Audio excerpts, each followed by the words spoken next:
그러므로 나의 사랑하는 자들아, 너희가 나 있을 때뿐 아니라 더욱 지금 나 없을 때에도 항상 복종하여 두렵고 떨림으로 너희 구원을 이루라. 너희 안에서 행하시는 이는 하나님이시니 자기의 기쁘신 뜻을 위하여 너희에게 소원을 두고 행하게 하시나니. 아멘. 하나님의 말씀입니다. 할렐루야. 오늘 본문은 신약성경 빌립보서에서 나오는 하나님의 말씀입니다. 이 빌립보서는 살아계신 우리 하나님께서 사도 바울을 성령으로 감동시키셔서 작성케 하신 다음에 유럽의 최초의 교회였던 빌립보 교회로 보내신 성경입니다. 이 빌립보서를 기록할 때 사도 바울은 로마의 감옥에 있었습니다. 그런 중에 기록된 말씀인데도 바울은 기뻐하라고 권면하고 있습니다. 감옥에 갇혀서 그렇게 고생을 하고 있던 바울이 오히려 일상에서 자유를 누리며 살고 있던 빌립보 교인들한테 기뻐하라고 하고 있으니 예수 그리스도 구원의 하나님을 향한 바울의 믿음이 얼마나 흔들림이 없고 귀감이 될 만한가요? 오늘 우리도 이런 바울의 믿음을 가지고 있습니까? 빌립보 교회를 향한 바울의 마음은 또 이랬습니다. 그중 하나는 참 그 교인들을 사랑했고 고마워했다는 겁니다. 아마도 그건 그가 그곳에서 목회를 하던 중 체험했던 여러 일들에 기인했을 겁니다. 다시 말해서 빌립보 교회 교우들은 바울이 전한 예수님을 잘 받아들였고 그 복음을 전한 바울도 목회자로서 바르게 예우했습니다. 그래서 바울은 데살로니가에서 교회를 세울 때 빌립보 교회에서 보내온 선교 헌금을 기쁘게 받았습니다. 그 후로 목회를 했던 고린도 교회에서는 생활비조차 받지 않았던 바울이었던 것을 생각할 때 그건 아주 특별한 것이었죠. 그만큼 바울은 빌립보 교우들을 신뢰했고 감사했으며 그곳을 떠나온 후에도 그들이 잘 되기를 학수고대했습니다. 더 나아가 그런 기본적인 마음으로 바울은 빌립보 교회가 당시 겪고 있던 교회 내의 갈등에 대해 서로 화해하고 하나님의 마음으로 하나가 되어 일하라고 권면합니다. 그 교회의 일꾼들이었던 유오디아 권사와 순두계 권사가 다퉜던 것을 마음에 두고 그렇게 한 것이었죠. 그러면서 또 다른 아주 깊이 있는 권면도 하게 되는데 그게 바로 오늘 우리가 나누려고 하는 내용입니다. 그건 12절 말씀에 나오는 대로 너희의 구원을 이루라는 간절한 당부입니다. 그런데 너희의 구원을 이루라 하는 말을 들을 때 우리는 그걸 그저 쉽게 이해하고 받아들이지 못할 수도 있습니다. 게다가 항상 복종하여 두렵고 떨림으로 이루라고까지 하니까 더더욱 그렇습니다. 우리가 그러는 데에는 이런 배경이 있습니다. 보통의 경우 그리스도인들은 구원은 예수님을 믿을 때 받는다고 알고 있습니다. 때문에 그리스도인들이었던 당시 빌립보 교우들도 구원을 이미 받은 상태입니다. 그들이 모두 예수님을 구세주로 믿고 고백했을 것이기 때문이죠. 게다가 그들에게 예수님을 전해 그리스도인들이 되게 한 바울 사도가 그것을 몰랐을 리도 없는 일이니까요. 근데 어째서 바울은 그런 빌립보 교인들한테 그들이 이미 받은 구원을 두렵고 떨림으로 이루라고 하냐는 말입니다. 그리고 그거는 그들과 같이 그리스도인들인 오늘 우리들에게도 하는 권면이기도 할 것이니 예수님을 믿는 믿음으로 이미 구원을 받은 우리들로서도 그게 무슨 뜻이지? 하게 만드는 거지요. 그렇지 않습니까, 여러분? 그렇다면 바울이 이야기하고 있는 너희의 구원을 두렵고 떨림으로 이루라는 말은 어떤 의미일까요? 그리고 그 의미는 오늘을 살아가고 있는 우리들에게 어떤 도전을 주고 있는 것일까요? 여러분, 우선 너희의 구원을 이루라 할 때에 이루는, 영어로는 work out이라고 쓰여 있는데요, 이루는의 의미는 받은 구원을 계속해서 멈추지 말고 이루어 가라는 말입니다. 한 번 받고 다 끝내버리는 게 아니라 지속적으로 뭔가를 해가야 한다는 의미죠. 물론 이거는 우리가 뭔가를 해서 구원을 따내라는 의미는 분명 아닙니다. 성경을 통해 우리가 배운 대로 우리가 구원을 받을 수 있는 유일한 길은 예수님을 믿는 것 외에는 없고, 그분을 믿을 때 구원이 우리에게 임하는 것이니까요. 그러면은 계속해서 이루어 가라고 하는 것은 좀 더 구체적으로 무엇을 의미하는 것일까요? 거기에 대해 제가 이런 예로 한번 설명을 드려보죠. 로마 제국은 언젠가 스페인에 한 큰 은광산이 있다는 것을 발견했습니다. 그때 로마의 한 지리학자였던 스트라보라고 하는 사람이 그 은광산에 대해 쓴 글이 다음과 같이 남아 있습니다. 그건 이렇습니다. 스페인의 한 은광산이 발견되었으니 그 은광산을 계속해서 파내십시오. 그렇게 썼는데, 이때 계속 파내라고 하는 표현에 사용된 말이 오늘 본문의 구원을 이루라의 이루라라는 말과 똑같습니다. 따라서 너희의 구원을 이루라는 것은 예수님을 믿는 믿음 때문에 너희들이 구원을 받는 것은 맞다. 그러나 그 구원이 너희 안에 임할 때 함께한 그 구원의 은혜와 풍성함을, 그걸 살면서 내내 파내고 또 파내어 그 구원의 풍성함과 은혜를 너희 밖으로 드러내라고 하는 겁니다. 자, 그러니까 이러한 구원의 의미는 예수님을 믿고 구원을 받았다 하고 그때부터 그저 아무 생각 없이 살아가는 많은 교인들에게는 큰 도전이 됩니다.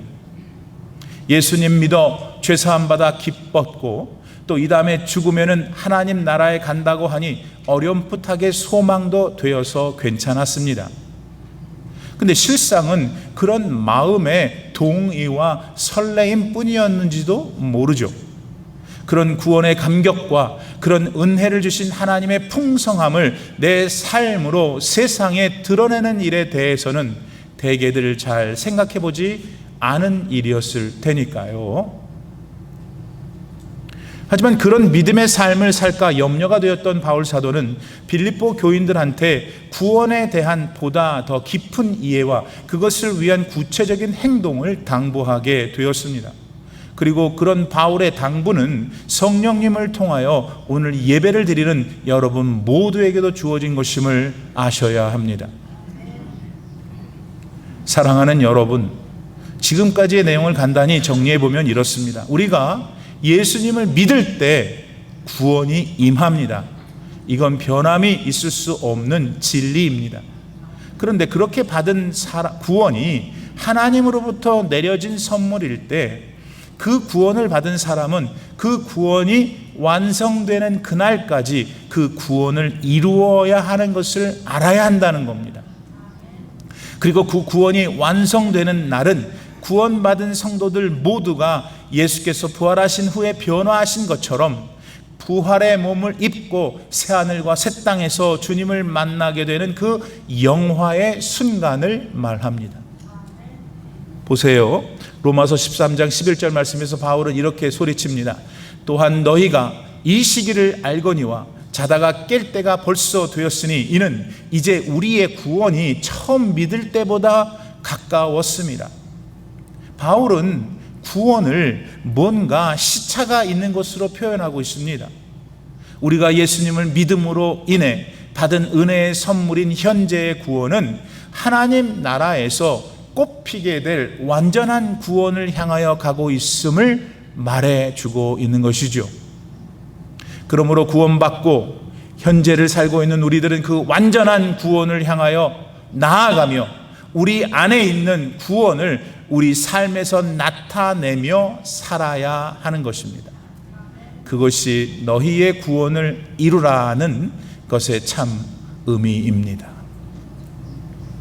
디모데전서 6장 12절 말씀에서도 바울은 믿음의 선한 싸움을 싸우라, 영생을 취하라, 이를 위하여 네가 부르심을 받았고 많은 증인 앞에서 선한 증언을 하였도다 했습니다.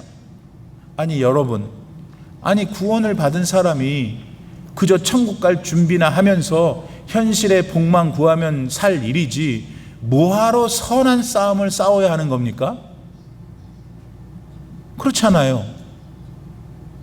또 영생은 왜 취해야 하는 겁니까? 예수 믿고 구원받았을 때 영생은 그저 자동적으로 따라왔던 선물이 아니었던 겁니까?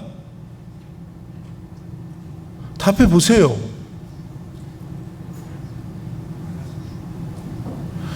근데 오늘 말씀을 보니까 그게 그렇게 단순하게 생각하고 그저 믿고 나갈 일이 아니었습니다. 구원은 구원받은 사람 쪽에서도 뭔가 목표를 향하여 부단히 해 나가야 할 일을 포함하고 있는 거죠. 여러분은 이거를 알고 계셨습니까? 그래서 그동안 믿음 생활을 그렇게 알고 해 오셨습니까? 그렇다면 잘 하셨습니다. 그러나 만약 이런 영적 지식이 없으셨다면 오늘부터라도 그런 믿음의 삶을 여러분들은 살아가셔야 합니다. 한편 바울은 이렇게 구원을 이루는 일을 두렵고 떨림으로 하라 합니다. 여러분, 여기서 두렵고 떨림으로 하라는 건 어떤 뜻일까요?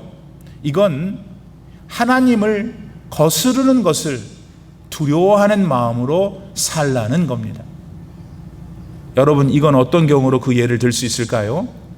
그건 여러분 마음속에 이런 생각들이 들 때입니다.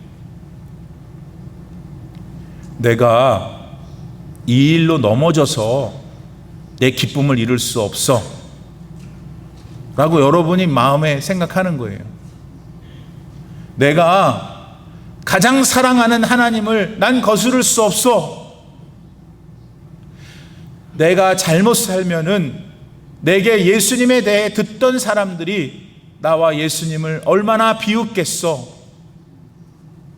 나는 예수님께서 나를 믿고 맡기시는 일을 더 이상 할 수 없는 그런 존재가 되기 싫어 하는 마음이, 하는 생각이 내 안에 있는 것. 실제로 여러분들은 이런 마음이 들 때를 경험해 보신 일이 있으십니까? 찰스 토마스 스터드, C.T. 스터드라고 하는 영국 선교사님이 계세요. 이분이 오래전 아프리카 콩고에서 사역을 하실 때의 일입니다. 이 콩고는 우리 교회가 후원하는 선교사님이 계신 곳이죠. 때는 1800년도 말이었으니까 당시 콩고의 현실이 지금도 열악한데 그때는 얼마나 더 열악했겠습니까? 어느 추운 겨울날 이 스터드 선교사님과 친구가 함께 매우 낡고 난방도 안 된 숙소에서 머물게 되었습니다. 근데 얼마나 추웠던지 이 스터드 선교사의 친구가 도저히 잠을 이룰 수가 없었어요. 그래서 깨어나서 보니까 그 친구인 스터드 선교사가 담요를 두른 채 촛불에 의지해서 성경을 읽고 있었던 겁니다. 그래서 아니 왜 안 자고 그러고 있냐고 물었더니 스터드 선교사는 내가 주님과의 관계에 무언가 잘못이 있는 것 같아. 혹시 내가 무심코 어긴 주님의 명령이 있는지 없는지 확인하기 위해 나는 지금 신약성경 전체를 읽고 있는 거네. 우리처럼 구원을 받은 스터드 선교사는 바울의 권면대로 그의 삶을 통하여 구원을 이루고 있었습니다. 하나님을 거스르는 것을 두려워하여 건강한 두려움을 가지고 말이죠. 우리 모두도 오늘부터 이런 두렵고 떨림으로 구원을 이루는 삶을 살아서 하나님을 기쁘게 해드리고 우리 인생이 더욱더 칭찬받고 사랑받는 귀한 삶이 되기를 소원합니다. 다음으로 바울 사도는 본문 13절 말씀에서 우리가 구원을 이루는 일에 있어서 하나님께서 하시는 일이 있음을 가르쳐주고 있습니다. 말하자면 우리가 우리의 구원을 이루고 있을 때 하나님 편에서도 뭔가를 하고 계시다는 것을 말씀합니다. 여러분, 그게 뭘까요? 오늘 13절 말씀은 그걸 이렇게 표현합니다. 자기의 기쁘신 뜻을 위하여 너희에게 소원을 두고 행하게 하시나니. 근데 여러분, 이 말씀은 어렵지 않아 보이는데 그렇다고 머리에 확 하고 들어오는 건 아닌 것 같습니다. 그래서 제가 이 본문을 좀 더 쉽게 풀이해 보겠습니다. 이건 이겁니다. 하나님께서는 우리 마음을 취하셔서 우리로 하여금 바른 것을 원하게 하신다. 선한 것을 원하게 하신다. 하나님의 뜻을 원하게 하신다. 그리고 그것들을 스스로 행하게 하신다는 뜻입니다. 이건 결국 이렇게 정리를 하게 해줍니다. 사람이 구원을 받는 것은 예수 그리스도의 구원의 하나님을 믿을 때만 가능해요. 따라서 예수님을 믿은 사람은 구원을 받았습니다. 그러나 그렇게 구원을 받은 사람은 이 세상을 하직할 때까지 그냥 그런 상태와 이해로 아무것도 하지 않고 그저 세상을 살아서는 안 됩니다. 그 받은 구원을 마음 밖으로 내보내도록 최선을 다해야 합니다. 그 자신의 구원을 날마다 이루어 가야 하는 것이죠. 근데 그럴 때에 하나님을 거스르는 일에 대한 두려운 마음을 가지고 그렇게 해야 합니다. 그것이 두렵고 떨림으로 그의 구원을 이루어 가는 것이죠. 그러나 이렇게 구원받은 사람이 살아갈 때에 우리 하나님도 그저 가만히 계시는 것이 아니라는 겁니다. 하나님도 그의 구원을 위해 일하신다는 거죠. 그럼 그 일은 뭐예요? 그 구원받은 사람이 선한 일, 바른 일, 하나님의 일을 하도록 그의 마음을 취하신다는 거예요. 그리고 그 일을 마침내 할 수 있도록 그 사람에게 능력을 부어주신다는 거예요. 자, 그러므로 여러분, 구원이라는 것은 하나님과 우리 사람이 함께 이루어가게 되는 신비가 되는 겁니다. 이렇게 하나님이 하시는 일에는 신비로운 일이 참 많죠. 곧 우리 인간의 지성으로는 다 헤아릴 수 없는 경이로운 일들이 그것이죠. 몇 가지 다른 예들을 제가 들어드릴게요. 여러분, 예수님은 완벽한 하나님이십니다. 그런데 완전한 하나님이 완전한 인간이 되셔서 이 세상에 오셨습니다. 어떻게 우리가 그걸 이해해요? 신비입니다. 하나님의 말씀인 성경은 성령의 감동으로 기록되어진 책이지만 그 책을 직접 기록한 사람의 문체, 그 사람의 성향, 그 사람의 언어가 담겨 있습니다. 하나님이 쓰신 것인데 사람이 쓰게 된, 이거 어떻게 설명해야 돼요? 신비입니다. 우리 성도들을 하나님께서는 반드시 붙드시고 지키시겠다고 약속하셨습니다. 이거를 어려운 말로 성도의 견인이라고 합니다. 그런데 이 성도의 견인에 있어서 우리 성도 본인도 자기가 하나님께서 그렇게 해주실 것을 믿는 믿음을 계속 붙들어야 됩니다. 하나님은 우리를 지키신다고 했고 하나님께서 나를 그렇게 지키실 것이라는 것을 믿는 믿음이 함께 있는 신비가 성도의 견인입니다. 여러분, 하나님의 신비가 여러분 가운데 지금 임하십니다. 그 그것을 믿고 생각하고 누리는 축복이 여러분에게 있기를 소원합니다. 끝으로 우리 하나님께서는 방금 13절 말씀에서 당신의 기쁘신 뜻을 위하여 우리에게 소원을 행하신다고 하셨습니다. 그리고 저는 조금 전에 이 본문의 뜻을 좀 풀이해 드렸습니다. 근데 이제 마지막으로 다루려고 하는 것은 하나님께서 실제로 어떻게 우리의 삶에 역사하셔서 우리 마음을 취하실까에 대해서입니다. 유명한 성경학자고 설교가인 존 맥아더 목사는 하나님은 두 가지 방법을 사용하셔서 그렇게 하신다고 주장했는데 제 생각에 퍽 일리가 있어서 여러분에게 소개합니다. 그 두 가지 방법 중 첫째, 즉 하나님께서 내 마음에 찾아 들어와 어떻게 나의 마음을 취하시는 첫 번째 방법, 내 마음에 거룩한 불만족을 두신다는 겁니다. 이건 무슨 뜻일까요? 성도 여러분이 여러분의 거룩함에 스스로 만족을 못하게 하신다는 거예요. 이거는 막 악의로 갖는 불만족이 아니에요. 자기의 현재 영적 상태에 대해서 정말 괴로워 죽을 지경이 되게 만드신다는 거예요. 누가? 하나님께서. 예를 들면 사도 바울도 그랬죠. 로마서 7장 24절을 보면은 거기서 믿음의 선봉장 바울은 자기 자신에 대해 이렇게 괴로워 죽으려고 했어요. 뭐라고 했죠? 나는 과연 비참한 인간입니다. 누가 이 죽음의 육체에서 나를 구해줄 것입니까? 복음을 전하고 결국 예수님을 위해서 목이 잘려 순교하신 바울이 그 내면에 이런 괴로움이 있었다는 걸 여러분 아셔요?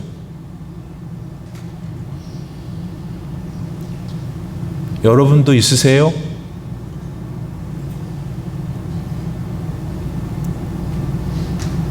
바울은 자기 자신에 대해 거룩한 불만족을 이렇게 가졌던 거예요. 아니, 하나님께서 그렇게 그의 마음을 취하신 거예요. 그의 마음에 그런 소원을 두신 것이죠. 자, 오늘 여러분은 어떠십니까? 여러분은 죄 때문에 자신에게 좌절하신 적이 있으십니까? 같은 죄와 싸우고 지치고 눈물이 날 만큼 힘들었던 적이 있습니까? 바로 그게 하나님께서 여러분 안에서 역사하시는 증거입니다. 구원을 받은 여러분을 위해서 하나님이 하나님의 역할을 하신다는 거죠. 두 번째로, 하나님께서 우리 마음을 취하시게 사용하는 방법은 거룩한 열망을 우리 안에 두신다는 겁니다. 예컨대 더 나은 것, 더 순결한 것, 더 정직한 것, 더 거룩한 것, 더 의로운 것, 더 진실한 것들을 향한 갈망을 하나님이 우리 안에, 구원받은 여러분 안에 주시는 것이죠. 그래서 모범이 되는 성경의 인물들을 만날 때면, 또 우리의 삶에서 만나는 참 신실한 믿음의 사람들을 볼 때면 나도 그분처럼 됐으면 좋겠다는 생각이 들게 되는 겁니다. 이런 열망을 가졌던 바울은 그래서 결국 이렇게 말할 수밖에 없었던 거예요. 그렇게 많은 혁혁한 공을 세우고 많은 사람들에게 칭찬을 받을 수밖에 없었던 그 바울이 이렇게 고백하니까 우리가 이해가 안 되는 거예요. 뭐라고 고백했는데? 빌립보서 3장 12절. 내가 이미 얻었다 함도 아니요 온전히 이루었다 함도 아니라 오직 내가 그리스도 예수께 잡힌 바 된 그것을 잡으려고 나는 오늘도 달려가노라. 이제 바울의 마음을 아시겠어요, 여러분? 오늘 여러분은 구원받은 사람들로서 그렇다면 어떤 삶을 살아가고 계십니까? 여러분도 거룩한 불만족과 거룩한 열망을 가지고 여러분의 구원을 날마다 이루어 가셔야 함을 잊지 말아야 합니다. 사랑하는 여러분, 인도 델리에 소재한 한 힌두교 사원에는 이런 글귀가 적혀 있습니다. 브라흐만, 힌두교 신이죠. 브라흐만은 어떤 속성도 없다라는 말입니다. 아니, 그러니까 10억 명이 넘는 사람들이 믿는 힌두교의 신은 인격이 없다는 말입니다. 다시 말해서 인간 개개인의 삶에 아무런 관여를 하지 않는다는 것이죠. 하지만 사실상 전혀 관여를 할 수가 없는 것이죠. 왜? 브라흐만은 사람이 만들어낸 우상일 뿐이니까요. 힌두교의 그 힌두라는 말이 인더스강 지역의 사람들과 문화를 뜻하는 언어에서 온 것을 봐도 매우 인본주의적인 종교임에 틀림이 없습니다. 그러나 유일한 신이신 성경의 하나님은 세상을 창조하셨을 뿐만 아니라 인간의 모습으로 이 세상에 친히 내려오셔서 구원의 길이 되어주신 인격의 하나님이십니다. 그리고 그 하나님은 구원받은 당신의 백성들에게 임하셔서 그들이 구원을 이루어낼 수 있도록 언제나 도와주시는 참 하나님이시지요. 여러분은 오늘 이 하나님을 믿고 계십니까? 여러분의 하나님이 이 하나님이셔야 합니다. 그러면 오늘부터 두렵고 떨림으로 여러분이 받으신 그 구원을 이루어 가십시오. 그러면 하나님께서 여러분 안에서 여러분을 도우실 거예요. 그리하여 여러분으로 하여금 혹은 여러분으로 인하여 우리 예수께서 많은 사람들에게 칭찬을 받게 하실 겁니다. 그 예수께서 여러분을 살피고 항상 선한 길로 인도해 주시기를 소원합니다. 그런 축복이 지금 여러분에게 충만하게 임하시기를 예수님의 이름으로 축원드립니다.